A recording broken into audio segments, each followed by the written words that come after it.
Conversando com a Isa, a matéria da Shakur, quando você vai prestar atenção nos slides dela, o conteúdo da matéria dela, é muito repetitivo. Ela acaba voltando muitas vezes no mesmo tópico, então eu vou tentar não repetir tanto. Então pode ser que essa aula seja rápida, porque ela repetia muito.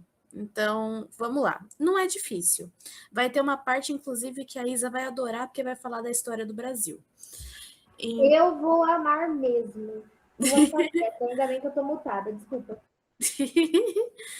Então, a gente vai começar a aula sobre construção social, né? O conceito da infância. Aí a gente vai lá.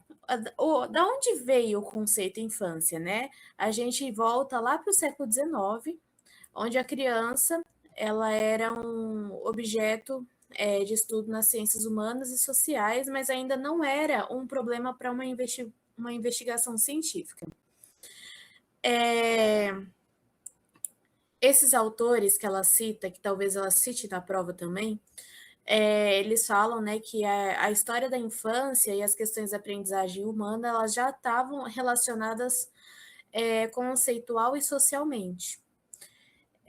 Então, a gente tinha uma relação entre o reconhecimento da infância e o surgimento das instituições protetoras, mas até chegar aí demorou. Teve todo um processo onde ainda a infância não era, a infância e a adolescência não era reconhecida, eles conviviam juntos, mas tudo isso eu vou falar no decorrer dessa aula. Então, antes do século XVI, a vida era relativamente igual para todas as idades, então não tinha muitos estágios, os que existiam não eram claramente demarcados, que foi onde eu falei, não tinha muita diferença.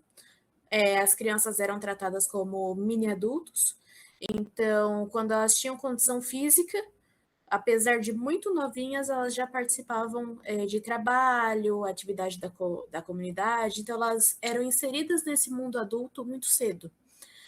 E a adolescência, que é um conceito muito novo, adolescência, mais do que infância, então não tinha uma adolescência clara, né, essa fase intermediária. Ali, ela não existia.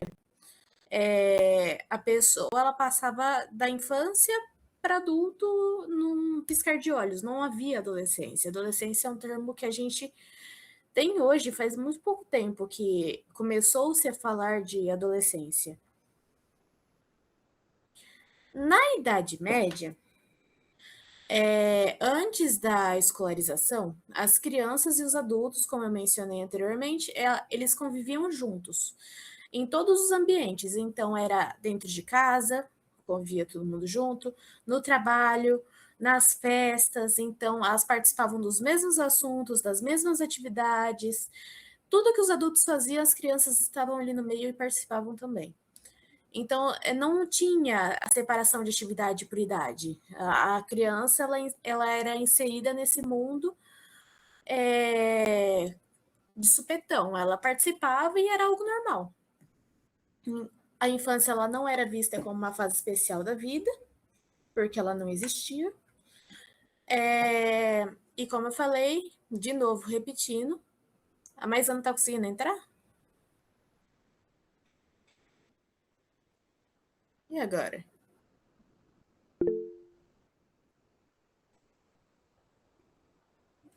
Gente, ela falou, estou atendendo também, não consigo. Eu acho que não consigo vir. Menos mal. É que eu não tô com o WhatsApp aberto aqui, vocês vão me falando aí. Então, como eu falei, as crianças eram vistas como adultos pequenos. Então, elas eram inseridas nesse mundo e era algo totalmente normal.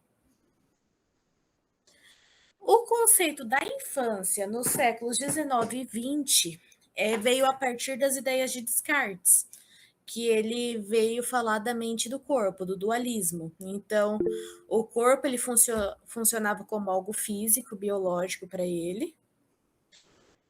O quê?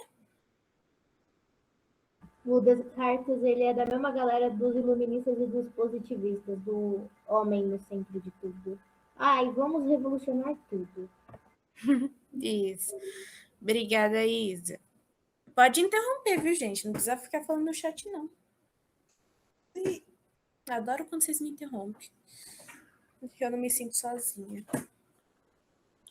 Então, o corpo, ele funcionava como algo físico, então, algo biológico, enquanto a mente, a alma que ele falava, controlava nossos pensamentos e as nossas emoções.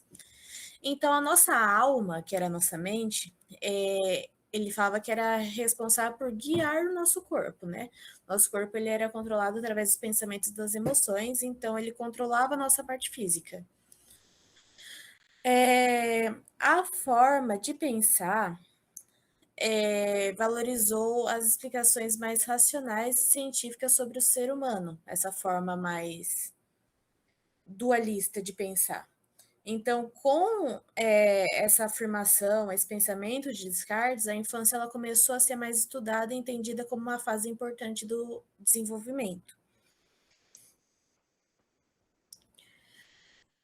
No século XVII, se eu falar algum século errado, gente, vocês me perdoem. No século XVII, o surgimento do conceito da infância, né, veio mais à tona, ele veio de uma forma mais clara. Surgiu a primeira ideia no século XVII. As crianças, então, elas começaram a ser vistas como dependentes dos adultos, elas eram vistas como frágeis, como alguém que precisava de amparo e cuidado o tempo todo, proteção, então, aquele ser inocente. E foi onde os adultos começaram a se preocupar mais com elas, justamente por conta dela ser associada à proteção, cuidado, amparo. Então, eles tinham mais esse cuidado de boneca de porcelana com as crianças. Então, eles entenderam, eles reconheceram que a infância ela era uma fase que precisava de uma atenção mais especial.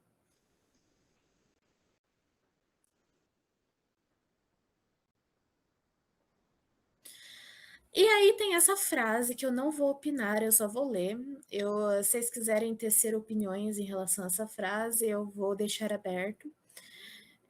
Que quem não usa vara odeia seu filho, mas com mais amor e temor castiga o pai ao filho mais querido. Assim como uma espora aguçada faz o cavalo correr, também uma vara faz a criança aprender. Sabe, eu acho assim, esse é o tipo de frase que se a gente analisar toda a história do conceito de formação não da infância, porque a infância sempre existiu, não importa se a criança teve ou não uma infância boa, né? Mas do conceito de proteção histórica da concepção de criança, fica mais evidente que essa frase nada mais é do que a continuação de uma cultura antiga que vinha a criança nada mais como algo a ser dominado, a ser simplesmente usado e aprendido, nem que seja na força da marra. Até porque era assim, né? A Revolução Industrial era assim na Idade Média, se não trabalhasse certo, chibata. Eu acho que Sim. essa frase, ela representa a infância, definitivamente. Mas é aquela coisa que a chacurdice, aquela infância negativa no aspecto da criança não ser vista como algo a ser protegido, mas algo a ser usado. Sim, sim. Hoje, se alguém falasse essa frase nos dias de hoje, a pessoa ia ser totalmente cancelada, né? Porque hoje não se usa mais a vara, a gente tem uma visão de que a criança apanhar não vai vir nada a agregar na vida dessa criança, como a Isa disse, da infância negativa, que a Shakur citou na aula.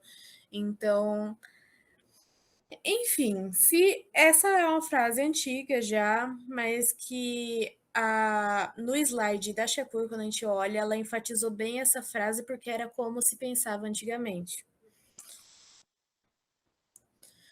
Então, Durkheim, no século XIX ali, ele falou da infância e da escola. Essa parte da matéria da Shakur, ela é muito teórica, ela vai citar pensador, o que o pensador falava, ainda não vai chegar, a gente vai chegar na parte legal da matéria. Então, Durkheim ele falava que a escola tinha o papel de disciplinar e moralizar a criança. Era uma disciplina rígida. Então, a criança era vista como um ser instável, questionador e sem comportamento fixo. Mas eu enfatizei o instável porque eles queriam controlar essa criança, eles queriam justamente disciplinar ela, eles tinham essa visão de disciplinar e moralizar essa criança. Então, tinha a educação moral, que eram os 3 pontos principais, que era a disciplina, que era a criança tinha que aprender a obedecer regras e ter rotina, isso era ensinado nas escolas. A abnegação, que é ela aprender a pensar no coletivo e não só nela, ela tinha que pensar num coletivo. E a autonomia da vontade, que ela tinha que aceitar as regras sociais como dever. Esses eram os 3 pontos principais da educação moral que se pregavam nas escolas. No papel da disciplina da escola. Aí a gente vem na institucionalização da escola, né? Que aí, com o surgimento da escola, a ideia de infância vai começar a mudar. Então, vai surgir esse pensamento de disciplinar, moralizar a criança, fazer tudo de uma forma rígida do slide anterior, vai mudar quando surge uma pedagogia, que seriam as formas mais específicas de educar a criança. Então, elas começaram a ser separadas por idade, algo que, como eu falei anteriormente, não se tinha. Lembra que não era separada por idade, elas conviviam sempre no mesmo ambiente, participavam das mesmas atividades que os adultos, porque não se tinha a ideia de infância. Quando começou a surgir essa ideia, com o surgimento da escola, elas começaram a ser separadas por idade. Então, cada grupo vai ocupar espaços próprios. Então, as crianças iam para as escolas e para as creches. Os jovens não tinha a adolescência, como dá para ver. Como eu falei, a adolescência é um termo muito novo.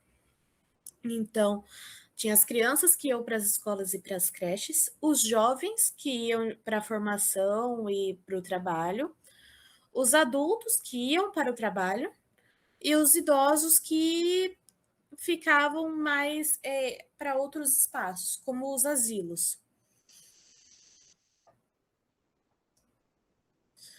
Então, saindo um pouco da... Vocês entenderam a parte da escola? Como que o surgimento da escola mudou a ideia de... Onde que mudou a ideia de infância? Eu posso seguir para a parte da família? Que nem eu falei. É muito enxuto. Quando a gente pega e vai ler a matéria mesmo, para explicar, é muito enxuto a matéria da Shakur.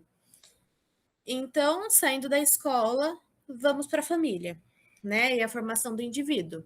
Então, a família é onde todas as idades convivem juntas. Então, dentro de uma casa, a gente tem o pai, a gente tem a mãe, a gente tem, às vezes, a avó. Tem famílias que vão ter tio, tia, tudo morando junto, vai ter criança, adolescente, tudo na mesma casa. Então, todas as idades ali convivem juntas. A família tem um papel muito importante na formação dos cidadãos é ótimo, né? Cidadãos. Então, ali a gente vai aprender as nossas regras, a nossa moral, os nossos pais vão passar as regras morais que eles aprenderam para nós. Então, é ali que a gente vai ter a ideia de formação dos cidadãos, que antigamente era vista como papel da escola, agora é vista como papel da família, a formação do indivíduo, a formação dos cidadãos. Então, ela tinha essa função, porém, a sua eficácia atualmente vem sendo questionada, né? Porque a gente pensa no choque de gerações. dentro de uma casa, por todas as idades conviverem juntas, a gente tem um choque de geração. Cada geração é diferente. Nossos pais foram criados de um jeito, a gente foi criado de outro, são sociedades diferentes, tempos diferentes, então acaba tendo esse conflito entre pais e filhos. Então, a eficácia no conceito de formação de cidadãos vem sendo questionada muito por conta disso. E a gente tem a cultura e a sociedade, né? Que a cultura vai definir o significado de cada fase da vida, né? Então, as regras dos nossos comportamentos vão aparecer nos nossos papéis sociais que a sociedade vai impor. Então, filho, pai, trabalhador, os nossos papéis sociais vão determinar a forma como a gente vai agir, as nossas regras de comportamento. Malu, desculpa atrapalhar, mas só deixa eu perguntar. Você vai falar ou pretende falar do conceito da subjetividade? Se eu não me engano, eu vou falar, deixa eu dar uma olhadinha. Desculpa, eu sou meio... Aqui, ó, subjetividade. Tá, desculpa atrapalhar. Mas se quiser falar para acrescentar alguma coisa nessa Peraí, explicação só um minutinho, específica, Malu. É você oi, que abriu a chamada, né? foi. A Maísa e a Marina não conseguem entrar. Uai. Não, eu só comentei da subjetividade porque eu lembro da Shakur falando alguma coisa disso, dela interligar com a cultura, mas eu não lembro muito bem o contexto geral. Aí eu fiquei com receio de que talvez ela peça. Ah, sim, eu vou falar, mas eu vou falar em outro momento, porque, que nem eu falei, ela repete muito nos slides. Eu não sei como que aceita ela, gente. Mas não tem para aceitar. Não, a Marina conseguiu entrar. Aí eu acho que a Maísa desistiu. Mas desistiu? Acho que foi o Pedro que liberou, né? É porque eu coloquei para entrar direto, para não precisar liberar. Então, eu também entrei diretão, não entendi o que aconteceu. Estava ali à vontade. Às Mas vezes é a internet. pode ser, pode ser. Mas desculpa atrapalhar, perdão. Eu achei que Acha? estava no sistema que você teria que liberar, entendeu? Mas realmente. Acha, fica tranquila. Se tiver alguma coisa que eu posso fazer aqui. Tem alguma coisa que eu posso fazer, Pedro? Não, agora não, fica tranquilo. O Pedro sustenta aí. Então tá bom. Tá. Vamos lá então, voltar. Tá transmitindo? Tá. Tem alguma coisa que alguém quer falar em relação à subjetividade? Você quer, Isa? Eu não estava prestando atenção, foi mal. Não, eu só comentei porque eu lembro que ela tinha falado alguma coisa a ver com a cultura. Mas qualquer coisa, vamos que vamos. Tá. Qualquer coisa eu abro os slides dela aqui e a gente vai olhando junto. Então, a gente sai, né? São vários assuntos que ela aborda na origem do conceito, né? Então, a gente tem o desenvolvimento infantil, né? Como que foi esse desenvolvimento nos séculos 20 e no século 21. Então, a criança, ela passa a ser vista como um ser em desenvolvimento por fases, né? Emocionais, intelectuais, e como ali na data, eu coloquei a data para vocês verem que é algo muito recente. Começou no século XX e está terminando de ser discutido, terminando não, né? Nunca vai parar de ser discutido, né? Mas é algo que vem sendo discutido até no século XXI, nos dias atuais. Então, a criança é algo muito novo, é algo muito recente. A criança ela passa a ser vista como um desenvolvimento por fases. Nem sempre se considera o corpo, o tempo e o espaço da criança. Não é respeitado, não é considerado. Não é dado muita importância para o corpo, o tempo da criança, o espaço dela. E isso pode prejudicar a compreensão da infância, né? A gente tem outro problema também, que a escola ainda valoriza uma disciplina muito rígida, de origem antiga, religiosa, então ela ainda pensa na questão do disciplinar, oralizar, ainda é algo muito rígido, algo que ainda precisa ser melhorado, tem a ver algumas melhorias. E também tem a questão de que nem todas as crianças elas vivem essa realidade de ser respeitado o desenvolvimento delas por fases, porque algumas crianças, por exemplo, de rua, elas vão assumir um papel de adulto muito cedo, né? Nem todas as crianças elas vão ter essa fase da infância respeitada. Algumas crianças vão ser obrigadas pela sociedade ou pelas condições de vida a assumirem esse papel de adulto muito cedo, né? E aí é onde veio o nome da matéria, né? Que fala de saúde mental. Como que é a saúde mental dessa criança? Como que ela lida de ter que assumir um papel de adulto muito cedo? A gente tem, então, a sociologia da infância. A infância ela não é mais vista atualmente como algo passivo, controlado apenas por adultos. Ela já tem um papel mais ativo no desenvolvimento dela. Ela é entendida como uma construção social, né, que cada sociedade define o que é ser criança.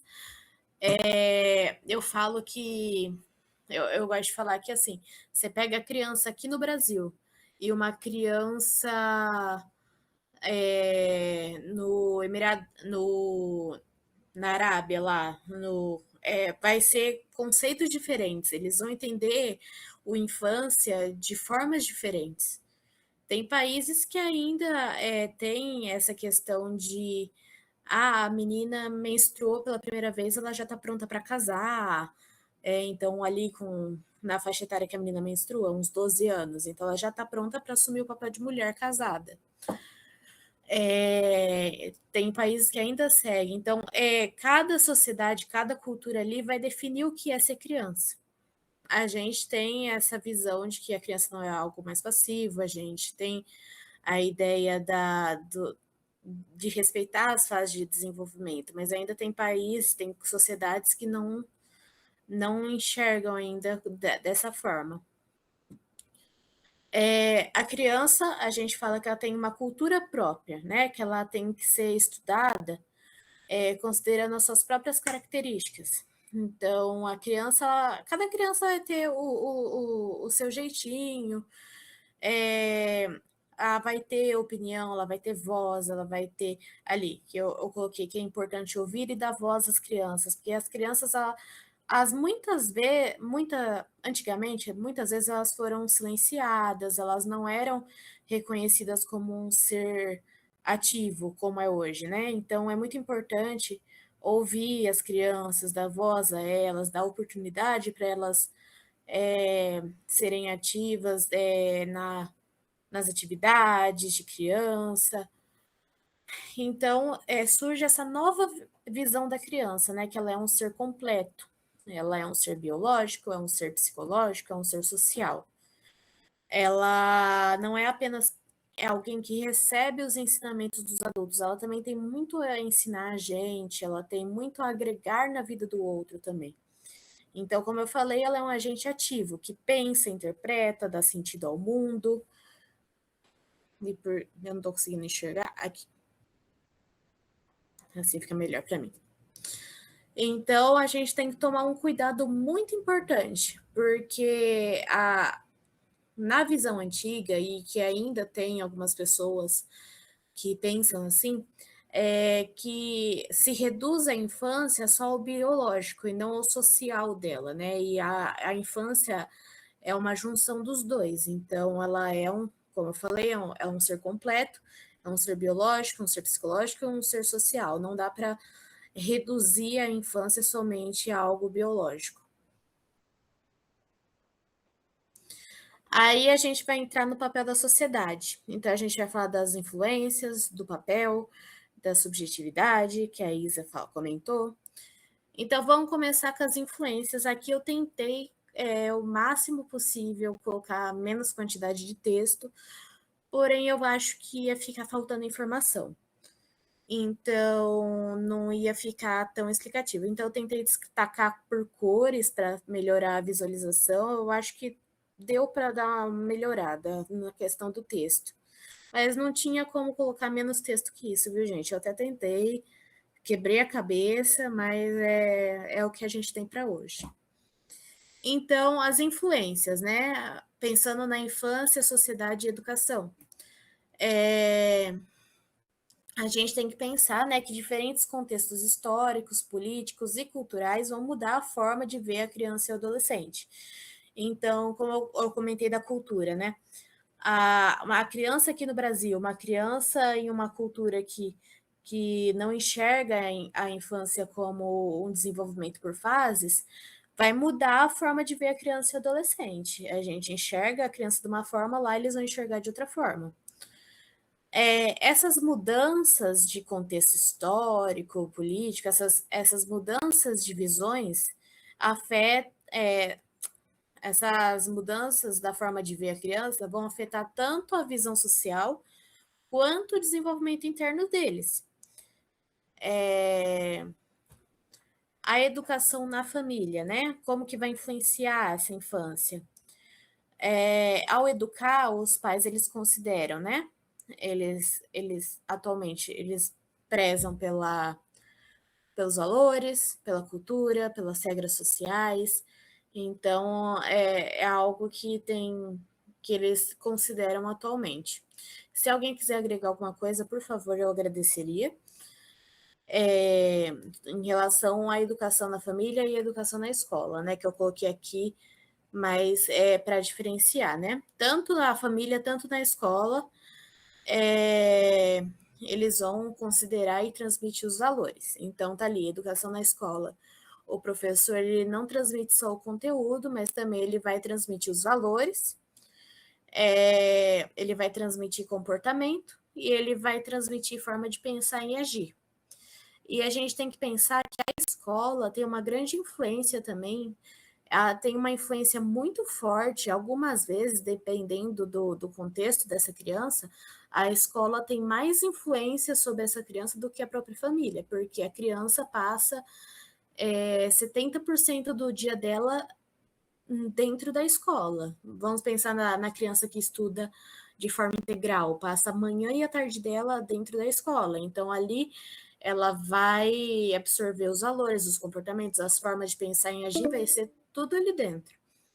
Alguém abriu o microfone? Tem mulher, né, que vai influenciar ali na educação, porque também, assim como a criança, a mulher antigamente era vista de uma forma, o homem era visto de outra.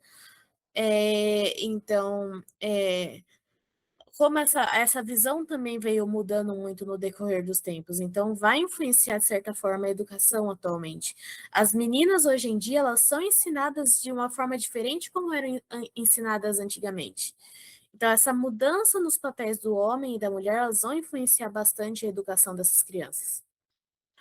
Os jovens, eles demoram mais para se tornar independentes atualmente, né? Eles se deparam com a falta de renda, com o desemprego, muitos ainda acabam sendo dependentes dos pais, então eles vão demorar mais para sair da casa dos pais, para ter uma vida mais independente, para construir a sua vida com as próprias pernas, para ir de cara assim no mundo, diferente como era antigamente, que a criança já era inserida nesse mundo adulto, ela era empurrada para ele, né? Ela não escolhia ir para ele, ela era empurrada.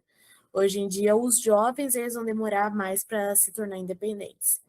Então, as mudanças sociais elas fazem com que os limites entre as idades fiquem menos claros.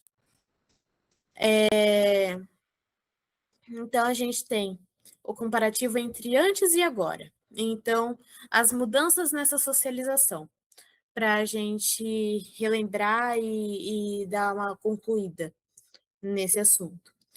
Então, antes, a relação era desigual. O adulto ensinava e a criança aprendia. Era isso. O adulto agregava com informação, a criança era apenas ouvinte, ela apenas aceitava. O adulto era ativo, a criança era passiva. Então, tinha uma outra visão. Atualmente, a ideia do adultocentrismo é questionada. Então, porque as crianças, até então, por conta da tecnologia também, elas têm um acesso muito grande à informação, elas estão tendo mais a agregar, elas estão mais ativas nesse sentido. Aí a gente pode, opinião minha, a gente é uma ideia legal de ser questionada por conta da tecnologia, mas até que ponto essas crianças estão tendo acesso a essa tecnologia? Porque isso não foi algo que a Shakur falou eu não lembro agora se a Shakur chegou a comentar, mas quem dá essa aula no noturno é a Mayara. E a Mayara, ela comentou que, assim, a tecnologia, a criança, ela está tendo muito acesso à tecnologia. Só que será que a criança, ela também não está se inserindo no mundo adulto muito cedo por conta da tecnologia? Porque a tecnologia, ela deu uma liberdade que antes não se tinha. Que antes a novela das 9 passava na Globo, os pais já colocavam as crianças para dormir para não ver certas coisas. Atualmente a criança, ela tem acesso muito dessas coisas através da tecnologia. Então, é uma ideia a ser questionada. Alguém quer falar? Eu escutei barulhinho. Eu só queria comentar que a Aninha também falou sobre isso lá no ano passado. Não sei se ela falou para vocês, Malu, mas para gente ela falou que a criança ela está perdendo a capacidade do brincar, que é a capacidade que molda a criança para uma sociedade da cognição e sociabilidade. Eu não lembro os termos, mas é sociabilidade alguma coisa. Mas que essa capacidade de brincar está sendo perdida por conta da tecnologia. Sim. Então, é uma coisa a se questionar, e ali eu volto na frase que eu destaquei ali embaixo, né? Que as mudanças sociais fazem que os limites entre as idades fiquem menos claros. Então, até que ponto essa criança é limitada para não entrar no mundo adulto?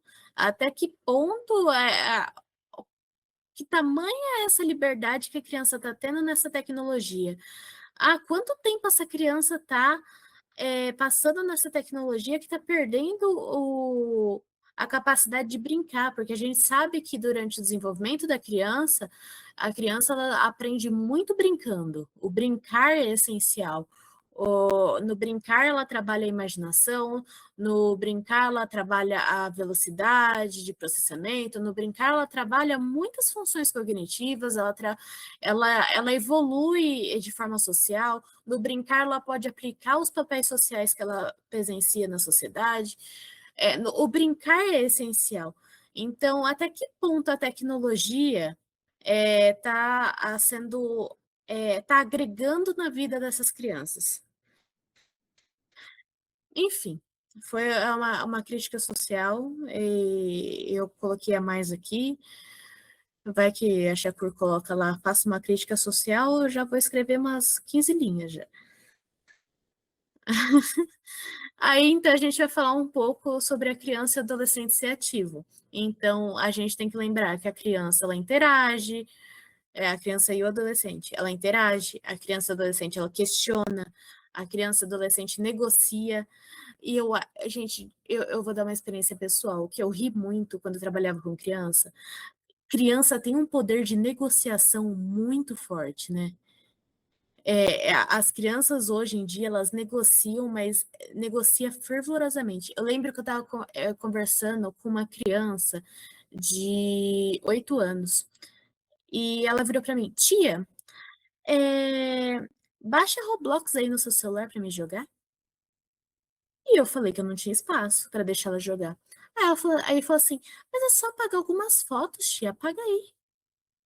Libera espaço aí, é só apagar uns aplicativos que você não usa. Eu falei, não posso apagar ele, mas é tudo lembrança? Ah, deve ter foto que não é lembrança aí. E ele negociava de uma forma tão ativa que eu fiquei de cara, né? Porque, Manipulava, né? Nem nossa, negociou. Folgado. muito. E aí ele tá negociando até para abrir minha galeria e ver que foto que eu tinha de lembrança para que eu não podia pagar. E a gente tem a criança, adolescente hoje em dia tem um poder de negociação muito forte. E tá vindo muito ligeira a molecada. Pior que eu não sei dizer se adolescente tem, porque eu não sei se podemos considerar que o fator da vergonha quando o adolescente ganha seria mais um atrapalho, mas de verdade, concordo com você, criança realmente tem, mas adolescente eu acho que é mais raro. Na minha opinião, como alguém que fala com um adolescente que a gente pergunta para aquela tonha ali, ai, o que você quer? Ele fala, tanto faz. Desculpa, gente, vou desabafo. Aluno. Eita, peraí, gente, calma aí, que eu não consigo ver o chat. O que o Pedro falou? O aluno de 5 anos da minha mãe fez o pai voltar em casa buscar a blusa. Então. E então a criança e o adolescente ela ajuda mesmo a mudar a realidade, né? Tem esse negócio, elas são mais ativas, a gente percebe o quão ativa a criança e o adolescente é, né, nessa parte. Eu acho que a questão do adolescente da vergonha depende. Eu conversei com muito adolescente que também era muito cara de pau, sabe? Enfim, eu acho que depende, mas realmente eu acho que para a criança é mais enfatizada atualmente essa questão do querer mudar a realidade, ser mais ativa nessa questão de negociação, nessa questão de questionar muito as coisas. A criança ela questiona muito as coisas, então elas estão mais ativas nesse sentido. Então, as autoridades e os valores tradicionais que se tinha antigamente, eles estão sendo revistos por conta disso. A gente tem a educação, né? Falando um pouquinho da educação para finalizar essa parte aqui, para a parte legal, que é a relação pais e filhos hoje. Então, hoje surge-se a ideia que os pais têm que ser amigos do filho. Aí, pelo que eu me lembro, a Shakur colocou no slide a pergunta, né? Tem como pai ser amigo de filho? Alguma coisa assim, ela perguntou. Hoje se tem essa ideia que os pais têm que ser amigos dos filhos, parceiros. Então, muitos pais, eles evitam exercer a autoridade deles para até parecer mais jovem, para poder... como eu vou falar? Indiretamente tentar ter ali a mesma idade do filho, para ter uma parceria maior, uma amizade maior com essa criança. Enfim, e aí isso acaba influenciando a cultura, né, atual, né? Que a cultura atual ela busca evitar conflitos e situações difíceis, né? Esse evitar exercer autoridade vai acabar influenciando no comportamento dessa criança e do adolescente de querer evitar conflitos, situações difíceis, porque ele não foi frustrado durante a vida, durante a infância, muito pouco. E aí, quando ele se depara com situações de conflito, situação que ele vai ser frustrado ou ele se frustra, ele ele evita, ele acaba fugindo de situações desse tipo.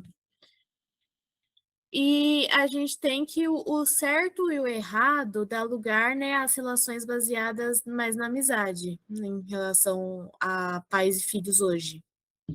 Então, o amor e a disciplina vai acabar sendo separado, o que pode evitar conflito, mas também enfraquecer os limites, porque quando a gente vou dar um exemplo, a gente não fala não para a criança. Onde que ela vai? Porque criança testa muito. Se a gente não fala um não para a criança, onde que ela vai entender que é o limite dela?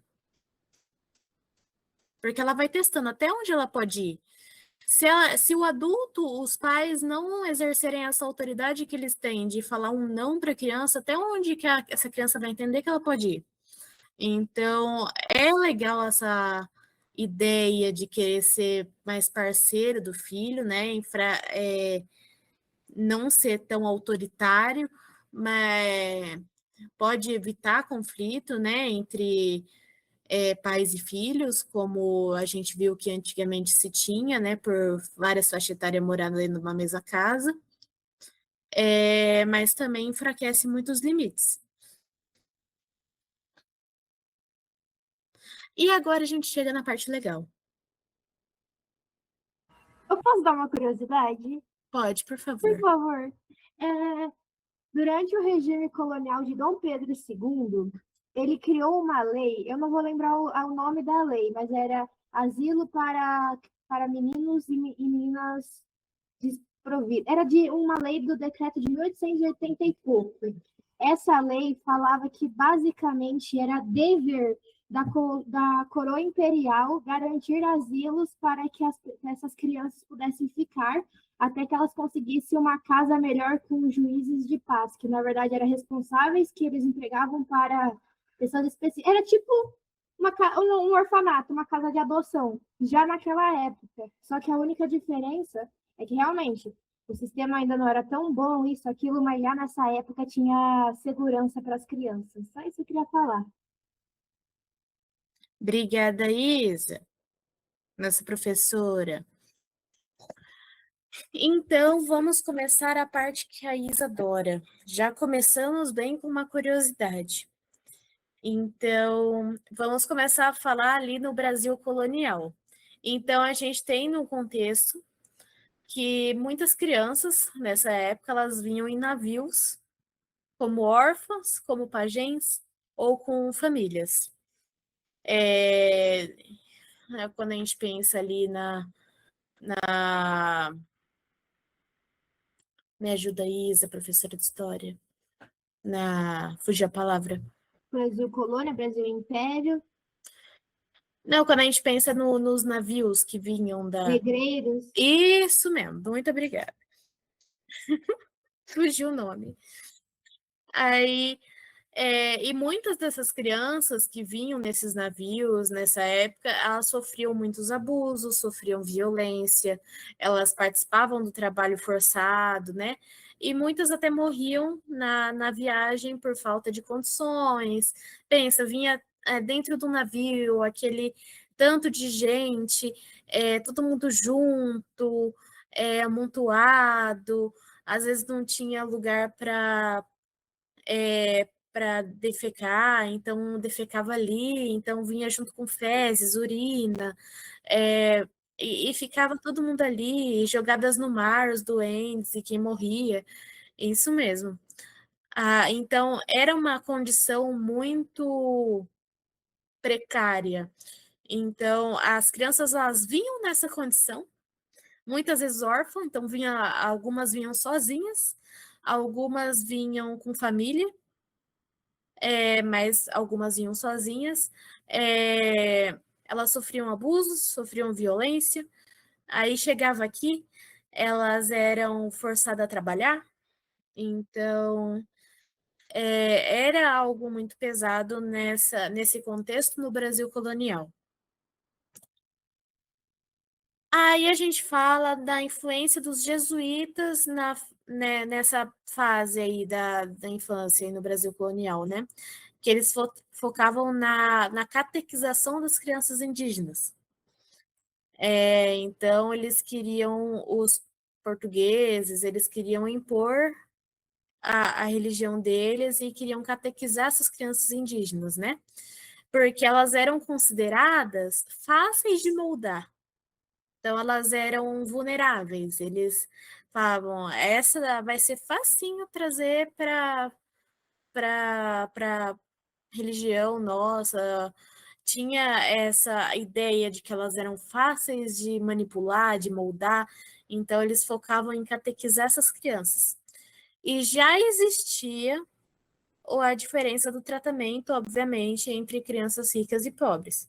Então, a criança herdeira ali, ela ia ser tratada diferente da criança que veio nesses navios. Então, tinha essa diferença de tratamento, obviamente, nessa época. No período colonial, tinha uma estrutura muito patriarcal, então o pai mandava em tudo. Ponto. A gente tinha relações baseadas em hierarquia, então não era uma relação muito afetuosa. Então, o pai mandava, a esposa obedecia, o filho obedecia, é, e ponto. Era patriarcal total e não tinha muito afeto. Você escuta e obedece, e acabou.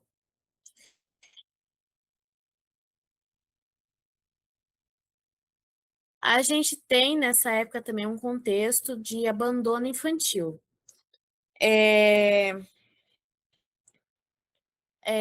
Então, existia a roda dos expostos. Ah, o que é isso?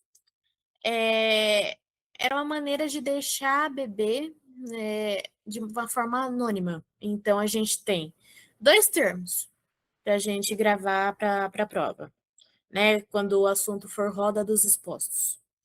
Então, a gente tem o termo exposto, que é deixado, a criança era deixada à própria sorte, com risco de morrer, então ela era literalmente abandonada e ela que se vire. E enjeitado, que é quando essa criança, esse bebê, enfim, era deixado num lugar seguro. Então ele tinha mais chance de sobreviver do que aquela que era deixada à própria sorte. Quais os motivos que levavam ao abandono dessas crianças? Então, pobreza, filho fora do casamento, querer manter a honra da família por conta desse filho fora do casamento, enfim, tinha essa ideia de querer manter a honra da família. Às vezes a criança vinha com alguma deficiência, ela era abandonada também, tinha essas questões. Então, tinha também a falta de condição de criar, que aí entra um pouco também na pobreza. Então, tudo isso era um motivo para o abandono dessa criança.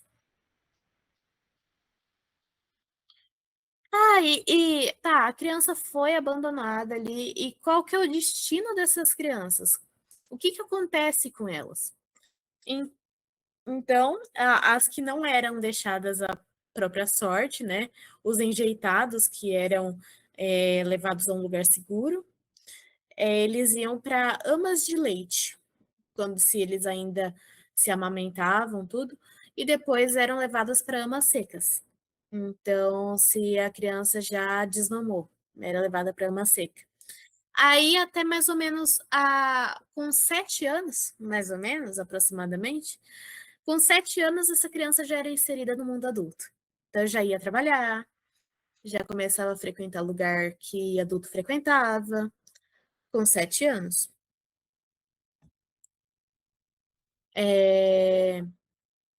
No século XIX, não tinha uma identidade infantil muito clara. Então, a criança ela começava a trabalhar muito cedo. A gente, às vezes, criança com ali seus 9, 10 anos já estava trabalhando. Então, ela começava a trabalhar muito cedo, a criança no século XIX. Porque a criança no século XIX, se a gente voltar lá na parte dos conceitos, ela era entendida como mini adulto, não tinha essa ideia de criança, de infância. Então, ela era mini adulto, se ela tinha capacidade física, ela ia para o trabalho. Ela ia participar das mesmas atividades que os adultos, participar das mesmas festas, fazer as mesmas coisas.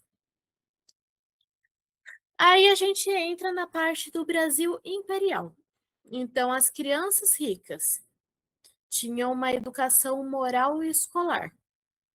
Então, eles tinham mais,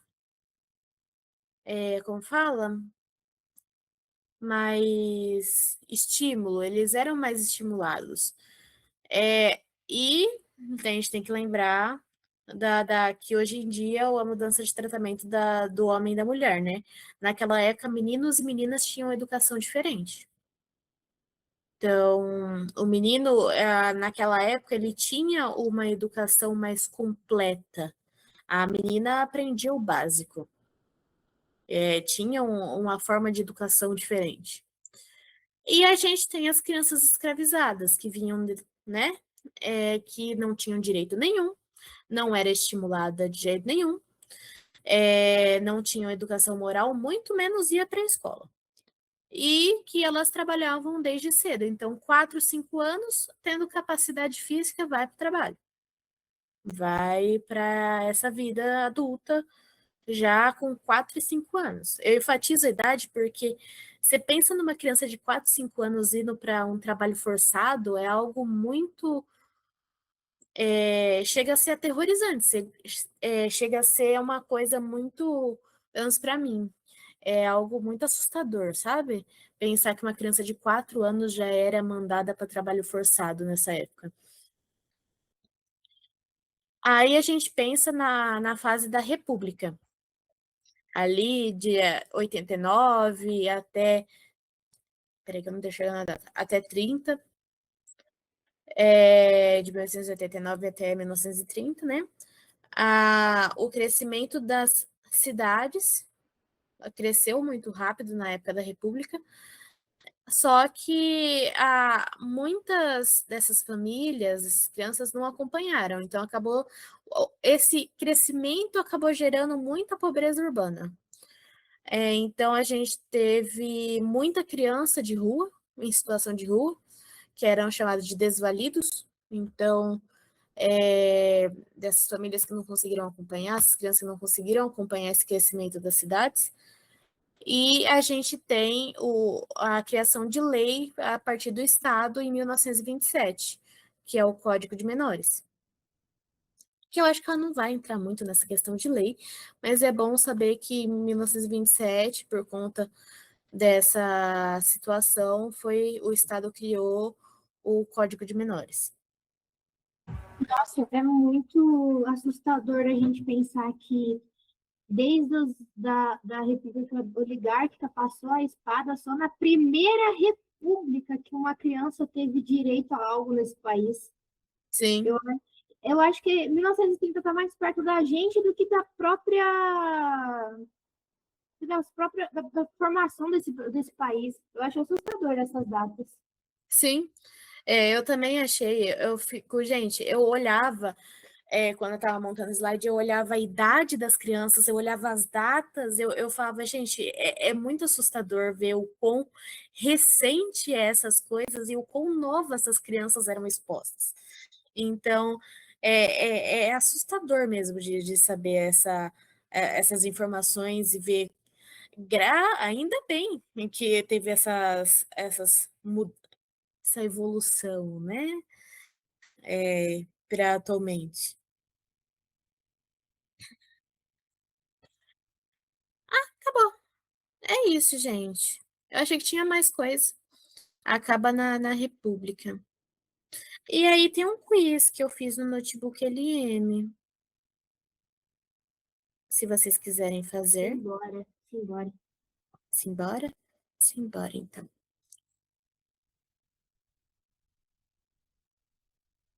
Deixa eu... Então vamos lá, galera. Vocês estão enxergando?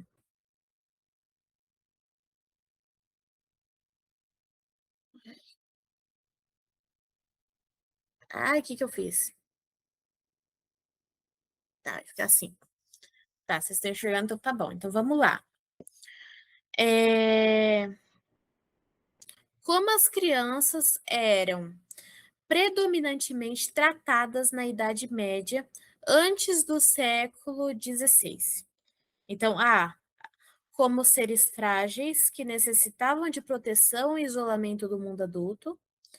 B, como adultos pequenos que participavam plenamente das atividades comunitárias.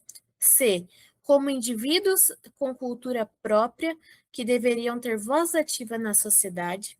D, como adultos, olha, como objetos de estudo científico para as ciências humanas e sociais. B. B, B. todo mundo concorda? Dou-lhe uma, dou-lhe duas? Então, B. Isso mesmo. Nesse período não havia uma distinção clara de estágios de vida. As crianças eram integradas ao trabalho e convívio adulto assim que possuíam condições físicas. Então, 4, 5 anos, tinha condição física, ia trabalhar, ia para o mundo adulto. 2. De acordo com as ideias de Descartes, qual mudança ocorreu na forma de entender o ser humano que impactou o estudo da infância? A. A unificação absoluta entre desejos da alma e o funcionamento mecânico dos órgãos. B. A separação entre mente, razão e emoção e corpo físico-biológico. C. O foco exclusivo na biologia, descartando a importância das emoções no desenvolvimento. D. A negação de que a mente pudesse controlar os impulsos biológicos das crianças.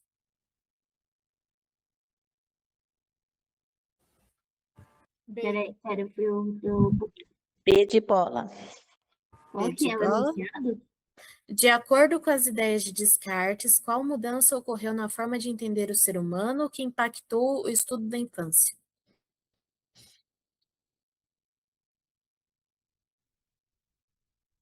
Eu vou na B com a Suzy. Na B da Suzy. Então vamos lá. B. Muito bem. Essa divisão permitiu explicações mais racionais e científicas. Lembra quando eu falei do dualismo, que ele pensava na questão da mente e corpo? Então, ele valorizava a mente como guia do corpo, e fomentando o estudo do desenvolvimento infantil.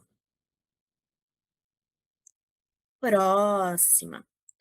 No século XIX, Durkheim propôs que a educação moral na escola deveria focar em 3 pontos principais, que eu comentei na aulinha de hoje. Então, criatividade, expressão emocional e liberdade individual. B, competição, liderança técnica e isolamento familiar. C, trabalho manual, catequização religiosa e punição física. D, disciplina, abnegação e autonomia da vontade. D. D, alguém mais? D. D. Então, vamos lá. Letra D, muito bem, galera. Então, esses pilares visavam ensinar a obediência a regras, o pensamento no coletivo e a aceitação das normas sociais como um dever pessoal. 4. O que diferenciava o conceito de exposto do conceito de enjeitado, quando a gente estava falando do abandono infantil, no contexto histórico do abandono infantil no Brasil. Então, o enjeitado era enviado para outro país, enquanto o exposto ficava em amas de leite. O exposto era deixado à própria sorte, alto risco, enquanto o enjeitado era deixado em local seguro. Não há diferença, ambos os termos referem-se estritamente a crianças escravizadas abandonadas. O exposto era sempre de família rica, enquanto o enjeitado era de família pobre. Eu vi que todo mundo deu joinha na B. É isso, galera? Então tá bom. Letra B, tá todo mundo indo bem, ainda bem. Então vamos lá. A distinção baseava-se na intenção de quem abandonava. Então, o enjeitado tinha maiores chances de sobrevivência por ser deixado sob cuidados de outra pessoa, deixado em lugar seguro. Sobre a sociologia da infância, qual é a visão atual em relação ao papel da criança na sociedade? A criança é um agente ativo que pensa, interpreta e dá sentido ao mundo. As crianças não possuem cultura própria e devem ser moldadas exclusivamente pela escola. A criança é um ser passivo que apenas recebe e absorve ensinamentos dos adultos. O desenvolvimento infantil deve ser entendido apenas sob a ótica biológica do crescimento corporal. A de amor, A de amor? né? Igual a Xuxa disse. Eu tô achando o Felipe muito quieto, a Camila muito quieta, É que o meu fone tá uma bosta, entendeu? Então eu tô me comunicando, mas clicando nas coisas. clicando nos joinhas. Cadê o Felipe para falar que é a de harpa? Então vamos lá. Nessa perspectiva, a infância é uma construção social e a criança participa ativamente das interações, possuindo uma cultura própria. Muito bem, gente. 6. Qual foi a principal característica da infância para as crianças escravizadas no Brasil imperial? A. A proteção integral do Estado através do primeiro Código de Menores. O direito garantido por lei. O Pedro nem espera ler. O direito garantido por lei a frequentar escolas de educação moral. C. A convivência igualitária em creches e escolas com crianças de famílias ricas. D. A inserção precoce no trabalho forçado, muitas vezes a partir dos 4 ou 5 anos.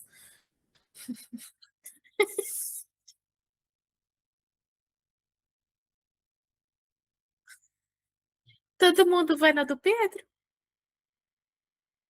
Sim, então tá bom. Diferente das crianças ricas, as escravizadas não tinham direito a uma fase de proteção e eram submetidas à produtividade desde muito pequenas. Então, vamos lá. Próximo. 7. Na sociedade contemporânea, o que significa o conceito de prolongamento da adolescência mencionado no material? A. O fechamento de escolas e faculdades que obrigam os jovens a ficarem em casa. B. Jovens demoram mais para atingir a independência devido a fatores como desemprego e falta de renda. C. A lei que obriga todos os indivíduos a serem considerados adolescentes até os 30 anos. D. A redução da idade mínima para o trabalho e para a assunção de responsabilidades adultas. Já vi que muita gente colocou B. É isso, galera? É isso. B, muito bem. Também é falta de qualificação, né? Mas tudo bem. Uhum. Aí a gente tem. Perdão, galera. Que bom que eu ainda posso falar que sou adolescente. As mudanças socioeconômicas atuais dificultam a transição rápida para a vida adulta autônoma, estendendo o período de dependência familiar. A hora que eu li a letra C, que tinha uma lei que obrigava todos os indivíduos a serem considerados adolescentes até os 30 anos, eu dei tanta risada sozinha. Aqui Pera, em casa. existe até os 30, nem fudendo. Não é? Existe. Não. Não é isso, gente. É que Não, foi lançado um estudo aí neuropsicológico, acho que o Felipe pode falar melhor, que de desenvolvimento cerebral, a adolescência está se estendendo até os 30, 31 agora, entendeu? Mas não que tem lei para isso, lógico que ainda bem, mas nunca. Isso daí possivelmente foi criado por uma pessoa que não quer trabalhar. Te garanto. Mas tá bom. Do homem até os 50. 8, tá acabando, galera. Eu já libero vocês. Como a relação entre pais e filhos tem se transformado na atualidade, segundo o texto? A. Há uma tendência de os pais buscarem ser amigos dos filhos, por vezes evitando exercer autoridade. A Isa mandou um monte de joinha. B. O aumento do uso de castigos físicos violentos como a principal ferramenta pedagógica familiar. C. A separação total entre pais e filhos que agora vivem em instituições diferentes desde o nascimento. D. O retorno a uma estrutura estritamente patriarcal onde o pai detém o poder absoluto. Que horror, Pedro. Vai ser cancelado na sociedade. Então, todo mundo concorda que é a A. Maravilha. Vi um joinha da Luana. Oi, Luana. Não sabia que você estava por aí. Então, a cultura atual muitas vezes privilegia o afeto e a amizade em detrimento da disciplina rígida, o que pode enfraquecer o estabelecimento de limites. Então, próxima, penúltima. Qual era a função primordial da roda dos expostos existentes no passado brasileiro? Então, era uma ferramenta utilizada pelos jesuítas para separar crianças indígenas de seus pais. B. Um sistema de transporte para levar crianças órfãs de volta para a Europa. C. Permitir o abandono de bebês de forma anônima para preservar a honra da família ou por pobreza. Um local de diversão e lazer para as crianças de rua no período da República. Letra C. D.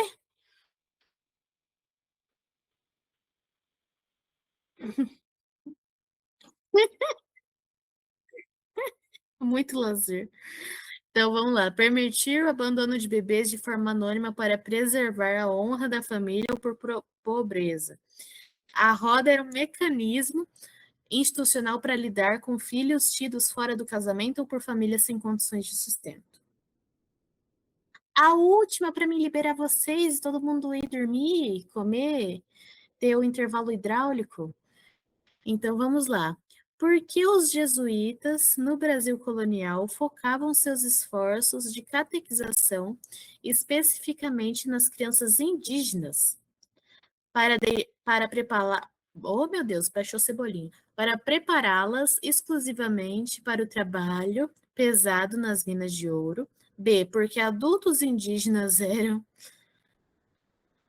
Que isso? Eles são fáceis porque são menores. Porque os adultos indígenas eram proibidos de entrar nas missões religiosas. C, porque as crianças indígenas já falavam latim e português fluentemente, porque as consideravam mais fáceis de moldar em comparação aos adultos. É a D? Posso considerar esses joinhas como D? Sim, então tá bom. Muito bem, gabaritaram na provinha da tia Malu. Acreditava-se que as crianças, por estarem no início da vida, teriam menos resistências culturais aos ensinamentos religiosos europeus. Muito bem, galerinha. Vocês gabaritaram a minha provinha. Que a da Chacur seja assim amanhã. Amém, irmã. Vai ser sim. A gente espera. Muito obrigada, Malu. Pensem pelo lado bom. As nossas orações foram tão fortes para a prova da Vivi que foi tranquilo hoje. Nossa, até eu fiquei surpresa, que eu pensei que eu tava errando todas. Eu falei, não é possível. Eu tô sabendo algo da Vivi. Foi. Obrigada, Malu. Beijos para todos. Boa noite. Beijo. Boa noite, galera. Boa noite, até amanhã. Até. Obrigada, viu? Beijinho, galera.